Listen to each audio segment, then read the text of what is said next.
Hello दोस्तों, welcome back to our view novel. यह video सोलैंड 5 की नोवेल पर बेस्ड पार्ट 66 है। अब कल तांगसन और मेई का डबल मैच भी होना है। फिर उसके बाद तांगसन का ओपोनेंट मैंगटे है, जो पहले ही गॉड लेवल की कल्टीवेशन कर चुका है। वह भी अपनी कल्टीवेशन को सप्रेस किए हुए है।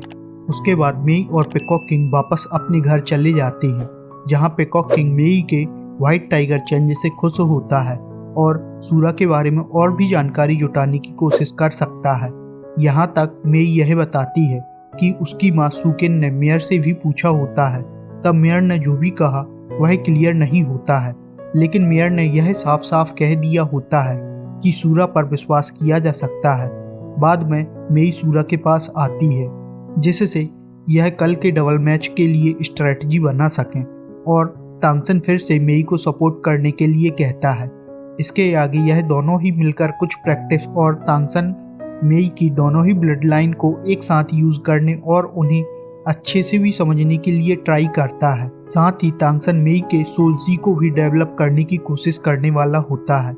इसके लिए तांगसन अपने सेंस से सीधे ही मेई के सोल्सी में एंटर कर जाता है। मेई की ब्लड पावर ने तांगसन को उसकी ब्लड ओथ के कारण रिसेस्ट नहीं किया होता है। इससे तांगसन ने मेई के सोल्सी और मेई की पावर को भी स्टेबल किया होता है। जब तांगसन यह सब प्रोसेस कर रहा होता है, तब मेई को बीच बीच में सूरा का ऑरा काफी कुछ तांगसन के जैसा लग रहा होता है, जिसके बारे में मेई ने पूछा भी होता है। लेकिन तांगसन ने मेई से जल्दी करने के लिए कहा होता है, क्योंकि सुबह हो चुकी होती है। मेई को पता भी नहीं चलता है कि पूरी रात निकल चुकी है। यह फ्रेश होने के साथ कैफेटेरिया में जाने पर श्रेक टीम से मिलते हैं। मेई को देखते हुए दोवाई ने कुछ कहना चाहा होता है, लेकिन वूबिंगजी ने उसे रोक दिया होता है। ब्रेकफास्ट होने के साथ मेई तांगसन को सीधे ही मैच की जगह टेलीपोर्ट कर देती है। लास्ट नाइट में तांगसन ने मेई की कल्टीवेशन के साथ मेंटल स्ट्रेंथ में भी काफ़ी सपोर्ट किया होता है, जिससे मेई ने काफ़ी आसानी के साथ लंबी दूरी तक टेलीपोर्ट किया होता है, जो पहले से काफ़ी आसान और ज़्यादा लंबी दूरी भी हो जाती है। जल्दी ही लॉटरी ड्रॉ होने लगती है।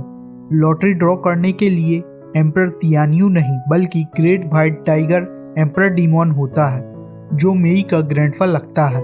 मेई ने इन्हें पहले कभी नहीं देखा था, केवल अपनी माँ सुकेन से सुना हुआ था। वह मेई के पास आता है और पूछता है वह लड़की सुकेन कहाँ है। मेई ने भी कांपते हुए जवाब दिया होता है, माँ कैरी सिटी में है।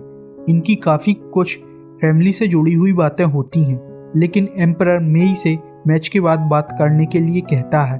अब यहाँ पर मेई से हमें पता चलता है सुकेन ने उसकी पसंद से शादी नहीं की और वह कैरी सिटी चली गई। उसके बाद कभी भी दोबारा सुकेन ने यहाँ पलटकर नहीं देखा।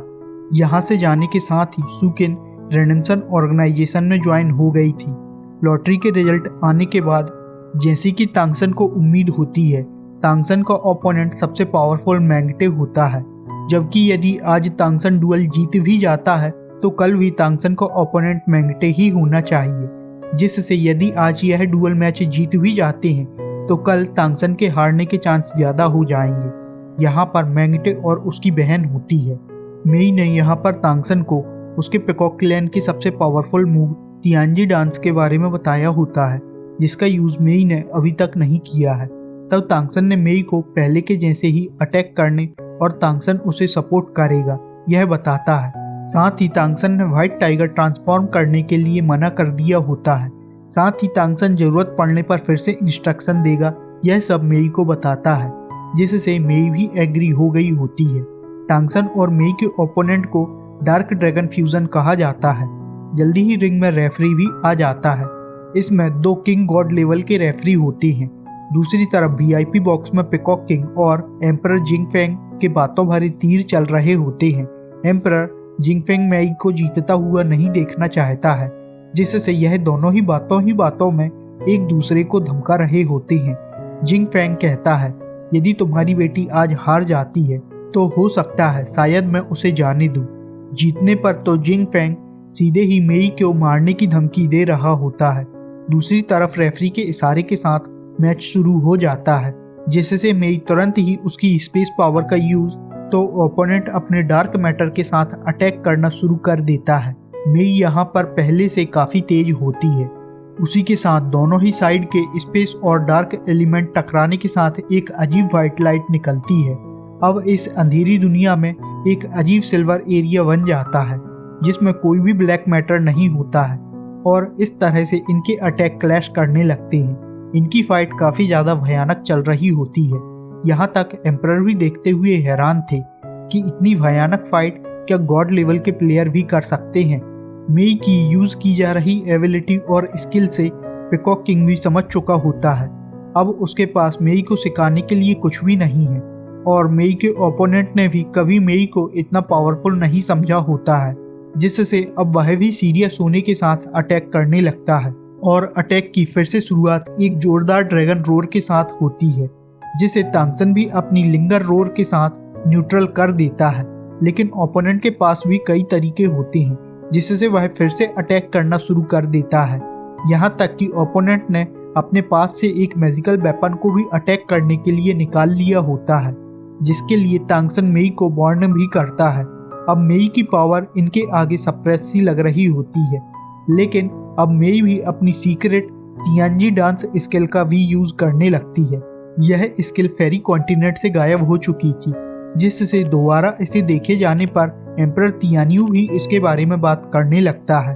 एम्परर तियान्यू बाद में आया हुआ होता है। मेई के डांस के साथ ही सिल्वरी स्पेस पावर फिर से फैलने लगती है। अभी मेई गॉड लेवल पर ना होने के कारण इसकी पूरी पावर का यूज नहीं कर सकती है, लेकिन फिर भी जो पावर इसमें इवॉल्व होने वाली होती है वह भी कम नहीं है। इसमें मेई की स्पेस पावर के साथ एक हंटर के जैसा अटैक निकलता है। दूसरी तरफ ओपोनेंट का अटैक भी आता है, जिससे इनके बीच फिर से क्लैश होता है, लेकिन उस पर मेई का अटैक ज़्यादा पावरफुल होता है, जिससे वह ओपोनेंट जमीन पर गिर जाता है। मेई उस अटैक से बच सकी क्योंकि तांगसन मेई की शील्ड बना हुआ होता है। इनकी फाइट के बीच खुद ही व्हाइट टाइगर एम्परर और डार्क डिमोन ड्रैगन एम्परर भी आ जाते हैं। मेई अब तक बेहोश हो जाती है, जिसे तांगसन पकड़ा हुआ होता है। एम्परर को बीच बचाव करना पड़ा क्योंकि वह मैजिकल वेपन काफी पावरफुल होता है जो मेई के ओपोनेंट ने यूज किया होता है। इस तरह से मेई और तांगसन इस मैच को जीत पाते हैं। एम्परर ने बीच बचाव अटैक के पूरा होने के बाद ही किया होता है, लेकिन सबसे दिलचस्प बात तो यह होती है वह मैजिकल वेपन को किस तरह से रोका गया। सभी यही जानना चाह रहे होते हैं। साथ ही हमें पता चलता है जब तांगसन मेई की शील्ड बना हुआ होता है तब एक रेड लाइट दिखाई देती है। वह रेड लाइट जो काफी ज्यादा पावरफुल थी, साथ ही जिसके कारण मेई बच पाई होती है, वह तांगसन की पिछली जिंदगी की डिवाइन वेपन से रिलेटेड होती है, लेकिन वह सी गॉड की ट्राइडेंट से नहीं बल्कि दूसरा डिवाइन वेपन असुरा गॉड की पावर से रिलेटेड होता है।